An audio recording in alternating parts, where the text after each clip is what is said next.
Hello. आम्ही morning वॉकला फिरायला आलेलो असताना आम्हाला काय सापडले बघा. हे झाड माहिती आहे तुम्हाला? त्याला इन्सुलिनचं झाड असं म्हणतात, इन्सुलिन प्लांट. त्याला असे छान मोठं झाल्यानंतर ना व्हाईट कलरचे फ्लावर्स येतात. ज्या लोकांना मधुमेह आहे त्यांची साखर कंट्रोलमध्ये आणण्यासाठी हे झाड अतिशय उपयोगी आहे. म्हणजे अनुषापोटी जर ह्या झाडाचं एक पान रोज चघळून खाल्लं ना तर रक्तातील ग्लुकोज लेवल एकदम कंट्रोलमध्ये येते. तुमचे जे कोणी मित्रमंडळ असतील ज्यांना खूप कमी वयात साखर झालेली आहे किंवा आपल्या घरात ज्येष्ठ मंडळी असतात तर त्यासाठी तुम्ही घरात नक्कीच हे एक इन्सुलिनचं झाड लावू शकता.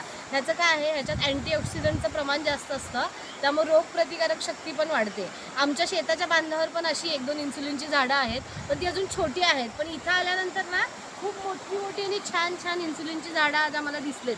फुलं तर इतकी सुंदर आहेत त्याची, तर तुम्ही तुमच्या कुंडीमध्ये पण लावू शकता. परत तुमच्या घरी जर छोटीशी जागा असेल तर तिथे पण लावून बघा आणि मला नक्की सांगा तुमच्या घरी इन्सुलिनचं झाड असेल तर. थँक्यू.